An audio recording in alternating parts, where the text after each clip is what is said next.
wabarakatuh. Waalaikumsalam warahmatullahi wabarakatuh. Maaf ini Bu Ida langsung saja ya. Iya.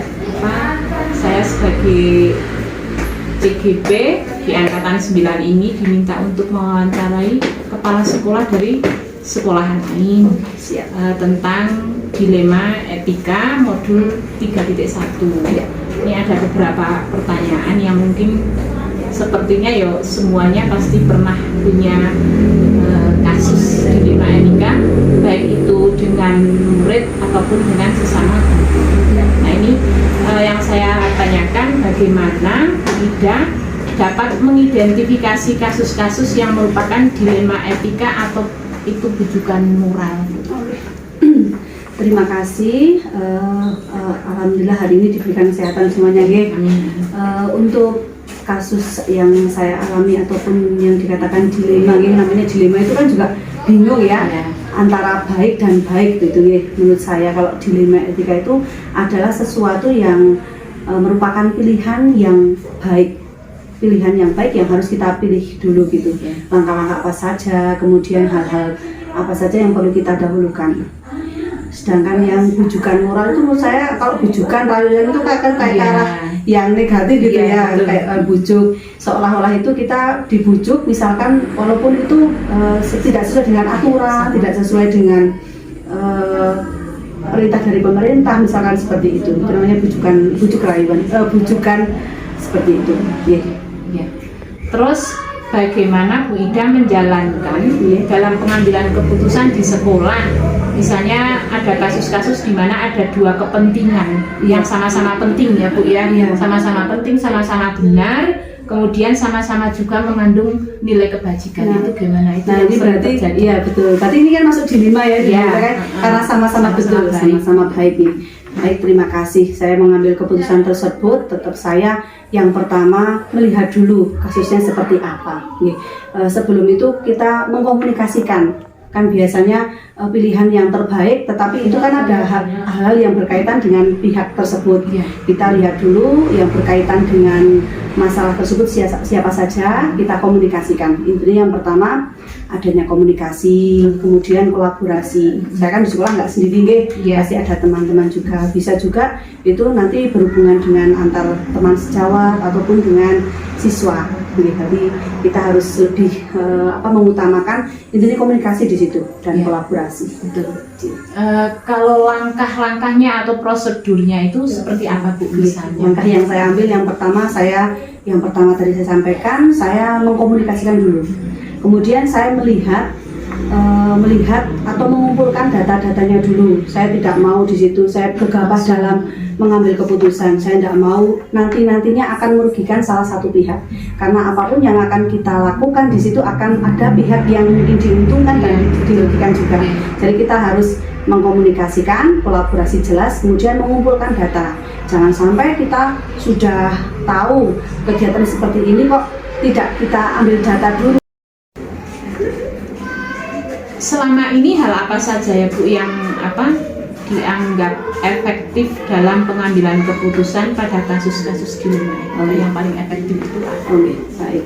Menurut saya hal yang paling efektif itu melihat dari masalahnya dulu, dari besar kecilnya masalah. Kemudian mengambil data tersebut kita memerlukan waktu yang lama ataupun masalah yang kira-kira harus diselesaikan secepat mungkin, kita harus selesaikan. Karena tidak mungkin misalkan ada masalah kita tunda-tunda waktunya, karena ada juga di situ harus langsung kita selesaikan. Dan yang pertama yang tadi saya selalu ngutip, komunikasi, kolaborasi itu yang harus kita dahulukan. Tantangannya apa Bu? Tantangannya pasti ada ya, pasti ada, tantangannya banyak sekali. Yang namanya tantangan di setiap kegiatan, setiap masalah itu pasti ada. Tetapi kita tidak boleh menggampangkan ataupun menghilangkan tantangan itu. Kita jalani saja dengan prosedur yang tadi yang saya katakan tersebut. Tantangan yang datang misalkan bisa dari dalam ataupun bisa dari luar. Kita mengidentifikasi, mengumpulkan data tadi, kemudian mengkomunikasikan dengan teman-teman. Insya Allah nanti bentuk apapun tantangan yang ada kita bisa menyelesaikannya. Terus kan ini ada jadwal tertentu ya, bukan tidak harus langsung untuk kita menyelesaikan. ngumpul atau lain sebagainya kan Iya. waktunya ada ya untuk jangka Untuk panjang menyelesaikan juga. masalah itu, Bu. Oh, ya. Untuk jangka pendeknya. Iya. Nah, untuk penyelesaian kasusnya apakah Bu Ida itu langsung menyelesaikan di tempat pada waktu itu ketika mendengar ada masalah ya ada kasus atau membuat prosedur tersendiri? Oh ya, kembali lagi kita melihat dari persoalan atau dari kasusnya. Kalau memang kasus itu harus kita selesaikan dengan segera, kita tidak perlu ambil waktu atau menentukan waktu untuk kapan menyelesaikan. Berarti harus kita laksanakan, harus kita selesaikan dalam waktu itu. Tidak perlu kita tunda gitu ya. Tapi kalau ada kasus yang bukan kasus tapi masalah yang harus kita selesaikan, contohnya dalam pembelajaran atau apapun, kita kan punya, kalau jadwal khusus saya nggak punya, tetapi saya punya jadwal untuk refleksi dalam 1 bulan itu minimal ya 2 atau 3 kali. Bersama dengan guru-guru. Betul. Nah sebelum itu karena ada jadwal refleksi tersebut, terus saya dapat mencegah adanya suatu masalah tersebut. Misalkan ada guru yang sharing di kelas 3 misalkan, kemudian teman-teman dimintain umpan balik ataupun pendapat. Nah sebelum terjadi masalah juga di kelas yang lain, misalkan membawa mainan di sekolahan, nah itu teman-teman yuk akhirnya bisa menemukan solusi yang berkaitan dengan tersebut. Jadi tidak ada waktu yang khusus sih menurut saya. Berarti misal, Iya. misal masalah itu atau kasus itu muncul di satu kelas. Iya, iya. Berarti betul. kan Bu Ida kan sudah kalau di satu kelas ini ada antisipasi untuk semua Iya, kelas. Berarti betul. semua guru dijadikan sama gitu ya, maksudnya Penyelesaiannya kemungkinan seperti itu. Tapi tidak ada jadwal khusus. Tapi begitu melihat dulu persoalannya seperti yang katakan tadi nggak, tidak perlu kalau masalahnya harus diselesaikan hari itu juga nggak, kami langsung menyelesaikan. Yang penting kami mengundang pihak-pihak yang terkait tadi. Intinya kolaborasi dan komunikasi gitu ya. Di sini kan Bu Ida sebagai kepala sekolah, otomatis kan pasti ada seseorang yang membantu, yang sangat mempengaruhi dalam pengambilan keputusan itu, yang bisa menjadikan, ya bukan berarti meremehkan guru yang lain, tapi kok kayaknya setiap ada suatu permasalahan atau apa, dia yang sering membantu itu siapa Bu? Pasti ada nih dalam setiap kegiatan, dalam setiap teman-teman guru itu pasti menemani ataupun membantu menyelesaikan, tergantung nanti penyelesaiannya. Misalkan di dalam kegiatan BOS ya nanti ada pihak yang terkait juga nggih. Pasti ada rekan-rekan guru, kami juga membutuhkan murid, membutuhkan pengetahuan, yang kebetulan kami selalu berkomunikasi dalam setiap 1 bulan sekali. Dan juga anak-anak tentunya, karena anak-anak ini sebagai informan utama nggih. Kalau ada data yang tidak tapi yang dari anak itu biasanya lebih akurat. Itu pasti saya membutuhkan pihak-pihak yang terkait tersebut. Dari pembelajaran atau dari pengalaman yang Bu Ida sudah ambil dari keputusan dilema itu apa saja? Pengalamannya apa gitu? Pengalaman hasilnya atau bagaimana itu? Ya, pengalaman dari proses sampai hasil itu kok ternyata sebagai kepala sekolah kok saya menemukan hal ini. Iya. Mungkin tentunya banyak sekali ya bayangan dulu sebelum jadi kepala sekolah. Ya, betul. Memang luar biasa sekali ketika mendapatkan, saya kira bagi saya daripada tidak ada tantangan seperti ini, saya mending di awal itu ada seperti itu dulu. Jadi itu yang pertama mendewasakan saya, itu jelas mendewasakan saya. Kemudian saya di sini tidak bisa menyelesaikan sendiri, saya membutuhkan pihak yang terkait, rekan guru, komite, bahkan anak-anak untuk menyelesaikan hal tersebut. Jadi yang saya rasakan di sini, saya pertama tadi saya tambah dewasa. Kemudian untuk memecahkan masalah tadi dari yang awal misalkan dengan cara yang sederhana, atau kadang-kadang permasalahan yang saya pecahkan kok ada yang dirugikan. Nanti saya dalam tahap selanjutnya kalau ada sesuatu yang berkaitan dengan sekolahan lebih bisa menyelesaikan dengan lebih baik lagi. Sepertinya saya juga dapat pengalaman baru. Tadinya belajar dilema etika itu saya belum begitu paham. Masalahnya kan ternyata dilema etika itu kan baik ketemu baik. Betul. Tinggal bagaimana kita menyelesaikan persoalan itu Iya. dengan tanpa membuat yang satunya Iya, dirugikan. merugikan Betul, yang iya. lain kan Iya. gitu ya. Semua Iya. harus bisa legowo menerima semuanya Iya, gitu ya Bu ya. betul. Meminimalisir Heeh. adanya yang ada yang dirugikan. Makanya itu keputusannya itu harusnya seperti ini. Dengan seperti itu kan kita bisa, ya intinya itu komunikasi, kolaborasi. Karena di sekolahan kan kita tidak bisa lepas dari itu semua. Betul. Terima kasih sekali Bu Desi. Sudah cukup? Oke. Semoga bisa membantu. Mohon maaf kalau ada yang banyak sekali yang kurang ya. Semoga sukses selalu. Kedepannya tetap minta tolong kalau Siap. ada pertanyaan. Ya, selalu siap insya Allah. Assalamualaikum warahmatullahi wabarakatuh. Waalaikumsalam warahmatullahi wabarakatuh.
Nah di situ. Jadi kondisinya kasihan kebenarannya tidak terungkap, Iya. kebetulan yang pasti itu tidak muncul. Terus ini Pak, kan misalnya ada kasus-kasus seperti itu Pak Arif punya jadwal tersendiri, misalnya apakah dalam jangka panjang atau jangka pendek dalam penyelesaian masalah itu? Dalam yang kasus dengan tadi disampaikan, yang namanya kasus itu kan beberapa hal nih. Kalau itu terkait kasus yang sedang ataupun ringan. Kalau kasus sedang, kami otomatis harus ada jadwal, tidak bisa langsung. Namun kalau kasusnya sedang, misalkan di kelas 1, itu kami pernah ada anak yang terjadi perkelahian. Nah, perkelahian itu kalau anak di kelas 1 itu langsung dikomunikasikan antar mereka, langsung bisa diselesaikan dengan cara silakan, ayo untuk berjabat tangan atau saling memaafkan. Nah itu anak langsung kembali bisa bermain dengan mereka. Tetapi untuk anak yang kelas 6 itu anak yang lebih dewasa, itu kalau terjadi kasus bullying itu biasanya akan merembet ke mana-mana. Tapi itu pun nanti akan bisa diselesaikan dengan mengkomunikasi dengan warga, dengan orang tua. Itu harus komunikasi. Kenapa kita harus mengatakan komunikasi? Karena dalam mengambil keputusan harus pas, pihak satu dengan yang lain itu harus tahu situasi yang ada. Namun kami harus mencari fakta-fakta terlebih dahulu sebelum itu terjadi. Tentunya Pak Arif juga tidak berjalan sendiri dalam menentukan keputusan. Ada beberapa orang yang ingin bagi Pak Arif, saya dengan orang ini memang misalnya cocok untuk menyelesaikan masalah A, B, dan C. Kira-kira siapa Pak? Kalau di kami itu memang di SD kami ada orang yang memiliki kesadarannya tinggi lah, sudah tingkat kesadaran tinggi. Itu memang ada yang biasanya memiliki usia yang lebih. Iya, betul. Berarti pengalaman beliau sudah banyak, maka kami kadang-kadang sharing dengan teman-teman yang di saya maksud. Tetapi kami juga harus bicara dari hati ke hati, secara intens. Artinya ketika ada masalah, kalau memang kami harus mengkomunikasikan dengan teman, mengkolaborasikan, itu harus terjadi komunikasi yang intens. Karena masalah ini biasanya kalau berkembang itu kalau sampai terlalu meluas ya, itu juga kasihan ke satu sama lainnya. Tapi ini sih alhamdulillah kalau dalam kondisi seperti ini, ketika ada masalah dan lain sebagainya, mudah untuk diselesaikan bersama. Tapi kuncinya ada di kolaborasi dan komunikasi yang indah. Dari yang sudah disampaikan tadi oleh Pak Arif itu, setelah mungkin kan tidak hanya 1-2 kali ya Pak, ada dilema etika seperti itu di sekolahan ini atau dimanapun ketika Pak Arif sudah menjabat sebagai guru. Pengalaman apa Pak yang kira-kira kok berkesan, oh ternyata di sekolahan itu pendidikannya seperti ini? Pengalaman kami dalam proses dilematika ini, kita akan tertantang untuk menjadi dewasa lebih cepat. Artinya kita menambah pengalaman terus dari kasus-kasus tersebut, kita mampu untuk menyelesaikan permasalahan yang ada, baik itu dengan yang berhubungan dengan masyarakat maupun dengan masyarakat secara umum, masyarakat orang tua wali, ataupun dengan siswa, ataupun dengan bapak ibu. Karena kalau dalam kasus-kasus ini, pengalaman yang kami dapat ambil memaksa kita untuk berpikir jauh. Kalau kita ada sesuatu bisa diselesaikan saat ini, namun ada pula yang harus memerlukan waktu yang panjang. Jadi kita mencermati masalah ini bisa diselesaikan saat ini, bisa diselesaikan 2 atau 3 bulan ke depan, kita menjadi tahu. Jadi kalau ada masalah saat ini, kita bisa tahu kalau diselesaikan hari ini masalahnya bertambah ataukah tidak, kita menjadi tahu. Artinya kita pas dalam menentukan kebijakan. Nah, pengalaman itu. Kemudian yang kedua, kami menentukan suatu permasalahan yang ada, kita rasanya menjadi puas. Pengalaman kami puas. Oh, dengan masalah ini kita komunikasikan dengan maksimal antara dengan kolaborasi, maka semangat bapak ibu guru yang ada di sini pun menjadi lebih bersemangat. Artinya mereka diajak untuk berkomunikasi secara intens. Kemudian itu pengalaman kami, efek dari kita komunikasi secara intens dan kolaborasi, mereka merasa ikut tertantang terhadap permasalahan di sekolah. Jadi mereka ikut memikirkan kondisi sekolah. Nah, hal ini, namun yaitu kita dalam menentukan hal-hal yang berhubungan dengan sekolah tadi, intinya pada kondisi tadi itu harus berpihak ke anak. Tidak bisa, pokoknya keputusan dasarnya kembali ke anak. Tidak boleh ke pihak yang lain. Untuk keuntungan harus kita memikirkan ke anak, baik itu dari segi fasilitas ataupun lain sebagainya. Itu yang kedua nih. Untuk yang ketiga, pengalaman kami dari kegiatan Diliman ini, seringkali kadang-kadang kami sendiri asik dengan kondisi yang seperti itu, karena tiap hari dalam jangka waktu 1 tahun gitu ya, kita akan menemukan pasti akan terjadi seperti itu. Ketika ada anak yang sakit, tapi anak ini cerdas, ketika di akhir semester dia harus naik kelas. Nah, kondisinya kan kita pengalamannya bagaimana? Bagaimana menentukan kalau dia naik kelas berarti nanti teman-teman sekelas tahu, sementara dia posisinya tidak pernah berangkat sekolah, tapi dia cerdas. Nah, ini perlu adanya kolaborasi, komunikasi dengan KPU guru, dan itu kami setiap tahun kelihatannya pasti ada sesuatu dengan permasalahan yang dilema etika itu pasti ada di sekolah. Itu pengalaman kami yang hanya berapa lah kami, tapi yang kami rasakan itu di setiap tahun pasti ada. Proses tahun yang kami alami di kelas dengan lingkup yang berbeda-beda. Kiranya itu dapat saya sampaikan.